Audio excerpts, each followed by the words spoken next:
Dink jy soms aan die wederkoms? Ek wil saam met jou 'n oombliekie stil staan en kyk wat sê die Bybel oor die tweede koms van Jesus. Want ons sien dat hy toe hy op aarde was, dikwels herinner het, ek kom weer, ek gaan weg, ek kom weer. Hy het verhale vertel om te verduidelik van die weggaan, maar dat hy terugkom en dat hy rekenskap eis. En die vraag is, as ek vir jou vra, dink jy oor die wederkoms? Wil ek eintlik vir jou vra, is jy gereed as Jesus jou kom haal? En die Bybel is baie duidelik daaroor dat ons nie een weet wanneer dit gaan wees nie. En dat die Bybel vir ons wil sê, wees wakker.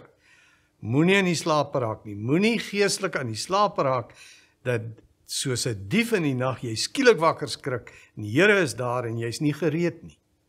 So voor ons bietjie praat oor die wederkoms en oor die rekenskap wat ons aan die regter moet gee as ons voor sy regterstoel staan in die hemele, wil ek hê jy moet gou 'n oombliekie net kyk na die belangrike nommer om ons te kontak. 0791951586. Ons hoor graag van jou, en ons wil graag hoor as die Here iets in jou lewe gedoen het. Ons wil graag hoor wat gebeur. As jy hier voor 'n skerm sit en die Gees van die Here doen iets in jou hart. Want dis waarvoor ons bid. En dis wat ons ook gaan bemoedig as ons hoor hoe die Here hierdie boodskappe gebruik. En ons dank die Here vir elkeen van julle wat saam bid. Dis vir ons die wonderlikste om te hoor hoe dat julle deel is van hierdie bediening en hoe julle saam bid dat die Here kragtig sal werk deur elke boodskap wat uitgaan op televisie, maar ook elke boodskap wat beskikbaar is op YouTube, want al hierdie boodskappe is ook beskikbaar op YouTube. En hoe die Here dit gebruik en hoeveel honderde mense ook teruggaan en gaan kyk of dit die enigste manier is waar hulle 'n boodskap kan kry. Iemand wat in die buiteland sê vir my hier in Suid-Afrika, dit is vir ons die wonderlikste ontdekking gewees toe ons sien, ons kan na hierdie programme luister. En wat dit vir ons beteken, omdat ons eintlik in 'n afgeslote gebied is, waar ons nie by 'n kerk kan uitkom nie. Nou, ander wat weer sê, ek neem dit op voor die tyd, of voor kerk is dit my eerste kerkgeleentheid, voordat ek erediens gaan bywoon. Die belangrike is jy oop om te luister en nie maar net sommer te kyk nie? Maak jy erns daarmee om vir die Here te sê, Here, hier sit ek voor U en ek wil hoor wat U vir my wil sê. Jy kan ons ook elke dag volg op Dirkie van der Spy bediening. Keerpunt is ook beskikbaar, soos ek gesê het op DStv, maar op sosiale media plaas ons elke dag 'n boodskap hier op Instagram en Facebook en op X. So, mag die Here vir jou seën deur elke woord wat ons van hom afbid en wat ons uitstuur na jou toe. Dankie vir jou saamstap, dankie vir jou saam gee, dankie vir jou saam bid. Nou, as ons bietjie gaan kyk na Jesus se lewe, dan sien ons die Bybel vertel vir ons 'n verhaal van wat reeds in Genesis al voorspel is, dat toe die slang gekom het en die mens verlei het om sonde te doen, het die Here vir Adam en Eva 'n belofte gegee dat daar uit haar nageslag 'n mens gebore gaan word, wat die slang se kop gaan vermorsel, en wat in hierdie bonatuurlike oorlog die oorwinning gaan behaal teen die bose. En daarom lees ons, toe Bethlehem ster verskyn en die wyse manne uit die ooste nader kom, om te soek waar die koning gebore is. Die bonatuurlike geboorte uit 'n vrou wat nooit gemeenskap met 'n man gehad het nie, maar uit God swanger geword het en 'n seun in die wêreld gebring het en sy naam Jesus genoem het.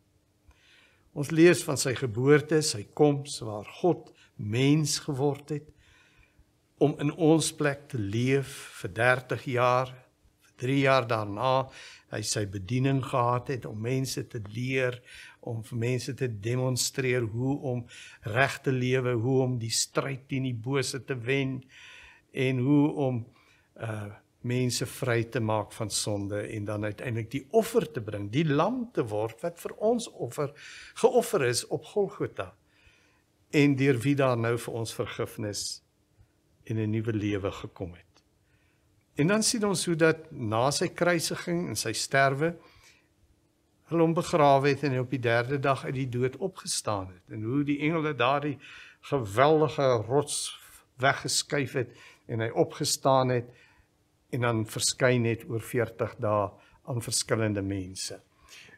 En dan die heuglike dag, as hy vir hulle groet en sê, nou gaan ek terug na my Vader, en met die hemelvaart die belofte, dat soos julle hom sien heen gaan het, sal hy weer terugkom. Kom ek lees vir jou net daardie wonderlike gebeure toe Jesus, nadat hy uit die hemel mens geword het en aarde toe gekom het, teruggegaan het aan sy Vader, om aan die regterhand van sy Vader nou die almagsposisie in te neem, en dat hy vir ons gesê het, dat hy die Heilige Gees gaan stuur, om by ons en in ons te woon, maar dat hy weer gaan terugkom. Luister wat sê Handelinge 1, vers 10, terwyl hy weggaan, en hulle nog weggaan na die hemel, en hy nog stip na die hemel kyk, het daar skielik 2 mans in wit klere by hulle gestaan. En die sê toe vir hulle, Galileërs, waarom staan julle so na die hemel en kyk?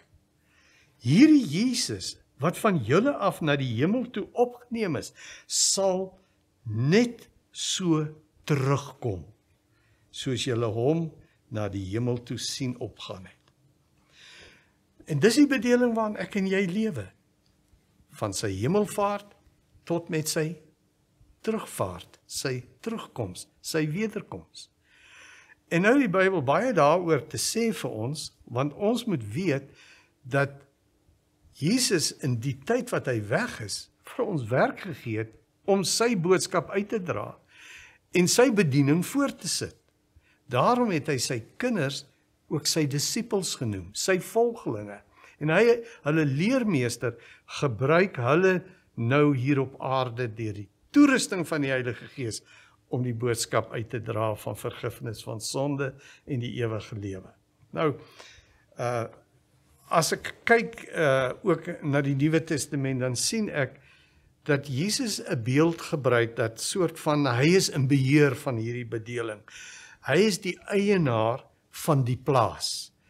En nou stel hy mense aan om hierdie werk hier, wat hy gedoen het, verder te vat. Toe Jesus hier op aarde was, weet ons, het hy na siekes uitgereik, na verlorenes geroep, hulle het na hom toe gebring, hy hulle verlos, hy hulle nuut gemaak, hy hulle heel gemaak, hy hulle gesond gemaak, hy hulle vry gemaak. Jesus het sy werk hier op aarde gedemonstreer, die liefde van God vir verlore mense. Mense in die maggreep van die bose het hy kom bevry. En nou is hy hemel toe. Maar die werk moet aangaan. Wie gaan nou hierdie werk wat hy gedoen het voortsit? Die eienaar het 'n klomp slawe. Dis sy volgelinge. En daarom het hy verskeie verhale vertel van hoe dat mense met sy hemelvaart nou opdragte gekry het, 'n taak gekry het, 'n roeping gekry het om 'n belangrike werk hier op aarde te doen en sy werk voort te sit. Kom ek lees vir jou een van hierdie verhale wat in Markus 13 opgeteken is in vers 33. Nou Jesus waarsku dat ons moet gereed wees en ons moet wakker wees, want hy kom weer terug. En ons moet sorg dat as hy kom, dat ons kan rekenskap gee wat ons gedoen het, of ons sy werk hier op aarde gedoen het, of die deel van die plaas het veragter, daardie deel in die huis het tot niet gegaan. Nee, hy gaan kom rekenskap eis. So luister wat sê hy hierso in Markus 13. Wees op julle hoede, wees waaksaam, omdat julle nie weet wanneer die tyd daar is nie. Dit is soos 'n man wat ver weggegaan en sy huis onder beheer van sy slawe gelaat het. Hy het vir elkeen sy werk gegee. En die deurwagter beveel om waaksaam te bly. Bly dus waaksaam, omdat julle nie weet wanneer die huiseienaar kom nie, in die aand, of in middernag, of met hanekraai, of in die môre vroeg nie. Sodat wanneer hy onverwags kom, hy julle nie aan die slaap kry nie. En wat ek vir julle sê ek vir almal, bly waaksaam. Hoor jy hierdie verhaal wat sê dat hierdie eienaar, die Here van hierdie bedeling, het slawe wat in sy diens is en sy werk nou moet voortsit. Nou, wat is 'n slaaf? Hy gebruik spesifiek hierdie woord vir 'n diensknegt, 'n diensmaagd, 'n slaaf, werk nie meer vir homself nie, doen nie sy eie ding nie. Hy voer die opdrag uit van sy meester, van die baas, van die eienaar. Ek is nie besig met my dingetjies nie, ek is besig met die Here se dinge. Dit wat hy vir my gesê het ek moet doen, waarmee ek moet besig wees, daarmee is ek besig. So 'n slaaf moet ook nie aan die slaap raak nie. Hy moet nie lui raak nie. Hy moet nie gaan sit en aan die slaap raak en vergeet om te doen wat hy voor geroep is nie. 'n Slaaf moet wakker wees en hy moet besig wees met wat die eienaar vir hom gevra het om besig te wees. Nie sy eie goedjies nie, maar die Here se opdrag. Daarmee moet hy besig wees. En dan die verhaal vertel ook dat hy skielik onverwags kom. En dan kom kyk hy of ons gedoen het wat ons moes doen. Het ons regtig gedoen wat hy wou gehad het ons moet doen? Nou, ek kan nie vir jou presies sê wat die Here wil hê jy vir hom moet doen nie. Ek weet, dis iets met liefde te doen. Ek weet, dis iets waar jy sy liefde moet uitdra na ander. Ek weet, dis iets waar en jy vir mense moet help, vir hulle moet tot seën wees, waar jy vir hulle van die liefde van God moet vertel, waar jy vir hulle moet help om vir hierdie boodskap te verstaan, dat daar vergifnis is vir sonde, dat daar nuwe lewe is by God, dat daar 'n ewige lewe in die heerlikheid van die hemele is. Daarom het Jesus by sy hemelvaart, was sy laaste woorde 'n opdrag. Ja, hy het hemel toe gegaan, die eienaar het vertrek, maar nou los hy die werk hier op aarde aan sy volgelinge, sy disippels, sy diensknegte, sy slawe, en hy sê, ek gaan terugkom, en julle moet besig wees met wat ek nou vir julle sê om te doen. Wat was Jesus se laaste woorde toe hy hemel toe gegaan het? Gaan dan heen en maak mense my disippels. Markus gee die woorde so, gaan en verkondig die evangelie, die goeie nuus van vergifnis van sonde. Gaan die hele wêreld in, en soos die Vader my gestuur het, skryf Johannes, so stuur ek julle. Ons is gestuurdes, ons is ambassadeurs, ons is mense met 'n opdrag. Ons is getuies vir Jesus om aan die wêreld te gaan vertel. Die boodskap van Jesus se vergifnis en die nuwe lewe en die ewige lewe. Daarom wil hy ons uitstuur. Daarom is dit waarmee hy vir ons in 'n opdrag vasbind hier op aarde, omdat ons weet, dit is wat ek moet doen. Nou weet ek wat is my werk.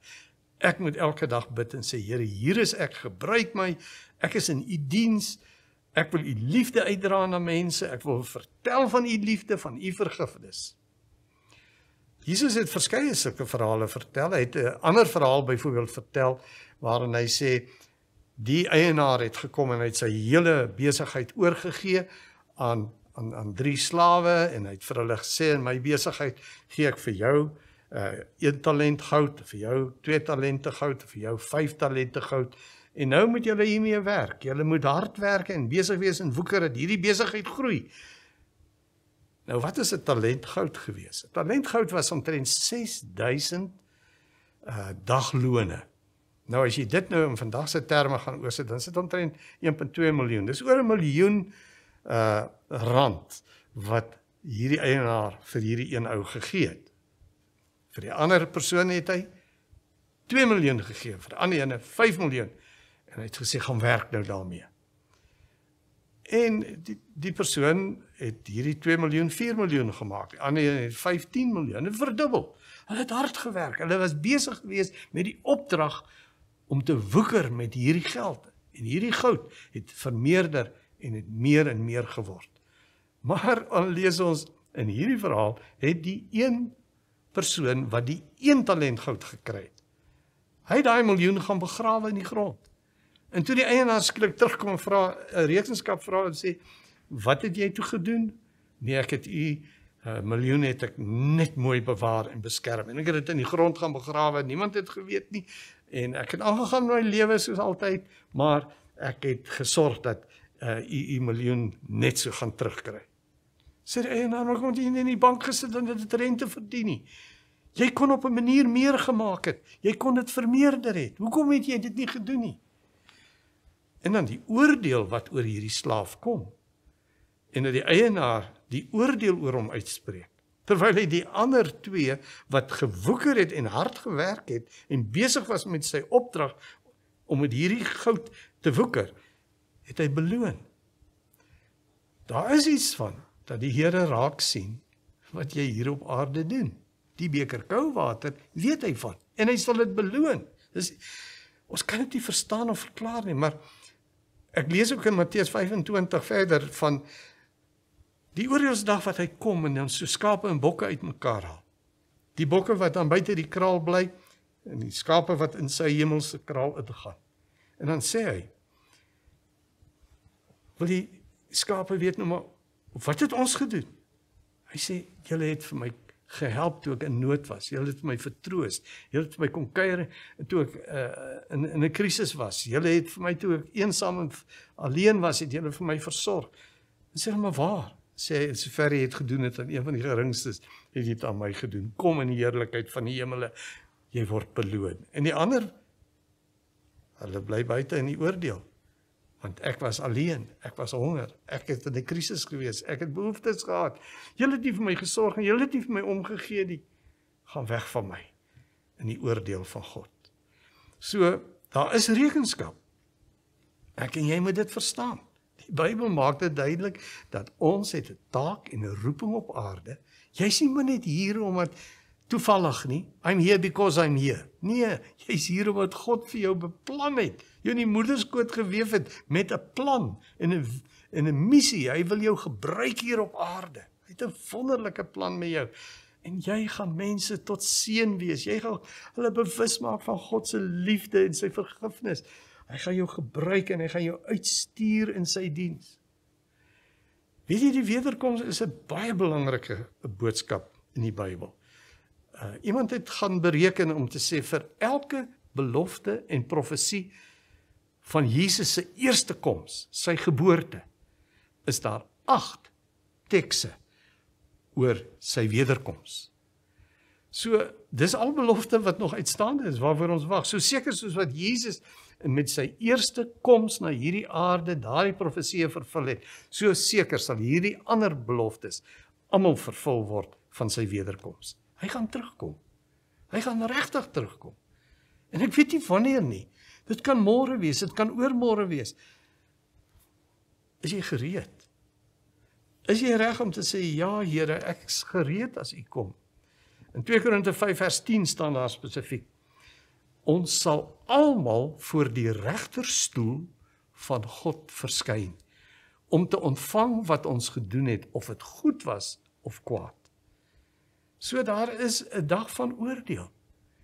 En daar's 'n dag van beloning. Daar's 'n dag van oordeel en straf. So daarom moet ek en jy weet dat die Bybel wil vir ons bewus maak, ons leef nie vir altyd op hierdie aarde nie. Ons is hier vir 'n taak en 'n doel en 'n roeping. Luister wat sê 2 Petrus 3 vanaf vers 9. Want baie mense het gesê, ja, ons hoor hierdie beloftes en ons hoor van die wederkoms, maar daar gebeur niks nie. Niks het toch gebeur nie. En dan verduidelik die Bybel, weet jy, in die Here se tydtafel is dit 1000 jaar, want dit is soos 'n oomblik. Soos een dag. En dan skryf hy vir hulle en hy sê, maar weet jy hoekom die Here nog nie gekom het nie? Dis omdat mense nog nie hulle roeping uitgeleef het en nog nie hulle taak volbring het nie. Hulle het nie hulle werk gedoen nie. Hulle is vas in die slaap. Luister 'n bietjie wat staan in 2 Petrus 3, vers 9. Die Here stel nie die vervulling van sy belofte uit nie. Al dink party mense so. Nee, hy is geduldig met julle, omdat hy nie wil hê dat iemand verlore gaan nie. Hy wil hê dat almal hulle moet bekeer. Maar die dag van die Here sal so onverwags soos 'n dief kom. En op die dag sal die hemel met 'n groot gedruis verdwyn, die hemelliggame brand en tot niet gaan en die aarde met alles wat daarop is vergaan. Aangesien al hierdie dinge so aan hulle einde gaan kom, moet julle des te meer vroom en aan God toegewyd lewe. Lewe in die verwagting dat die dag van God kom en beywer julle daarvoor. Die dag waarop die hemel in vlamme sal vergaan en die hemelliggame sal brand en wegspeld, maar ons leef in die verwagting van 'n nuwe hemel en 'n nuwe aarde wat God beloof het en waar die wil van God sal heers. Daarom, geliefdes, terwyl julle hierdie dinge verwag, moet julle daarvoor beywer om vlekkeloos en onberispelik voor God en in vrede met hom te lewe. Verstaan jy dat die Here sê ons is tydelik hier op aarde?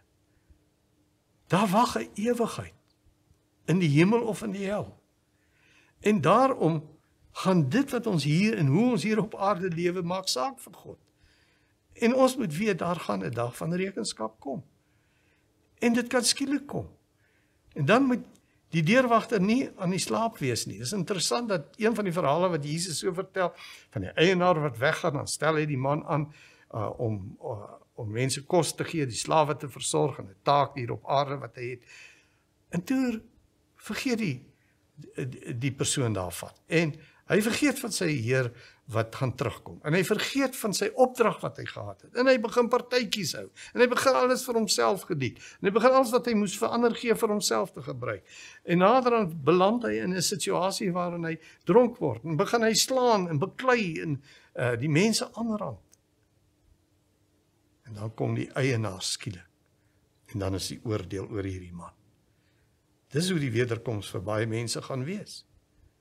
So daarom dat ek en jy moet weet, ons moenie lui wees nie, ons moenie ongehoorsaam wees nie, ons moet ons taak volbring, ons moet ons roeping vervul, ons moet doen wat die Here vir ons sê, en ons moenie ons taak onder die grond in 'n gat gaan begrawe nie.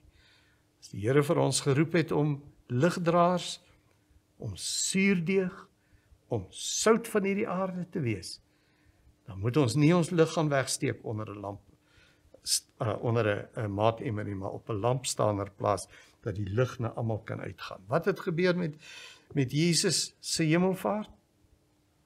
10 dae gebid, en toe die Heilige Gees gekom, hulle toegerus, en van toe af het hulle hierdie taak volbring.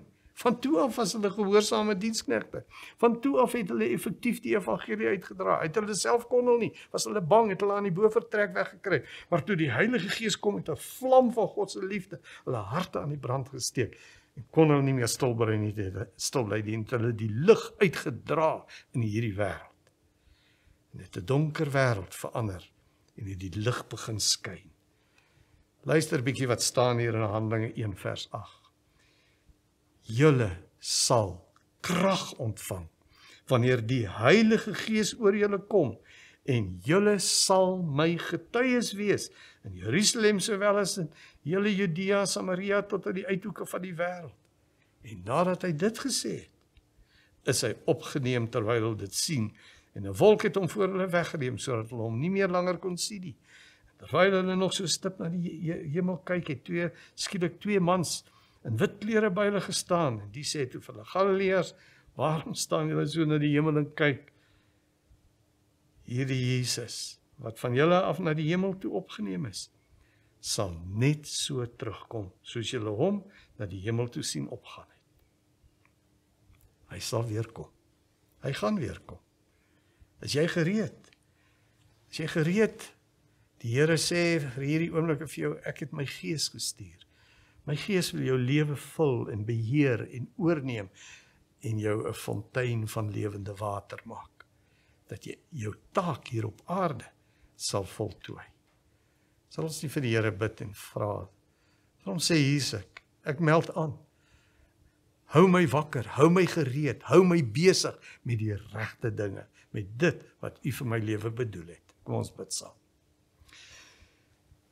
Here Jesus, dankie dat ons weet, U los ons nie alleen hier nie. U het U Gees gestuur om ons toe te rus, om ons in staat te stel om ons roeping te vervul, om U getuie te wees. Hier is ek, Here. Vul my Heilige Gees en gebruik my en laat U woord uitgaan van my lewe, dat U liefde, vergifnis beteken en nuwe lewe, ewige lewe.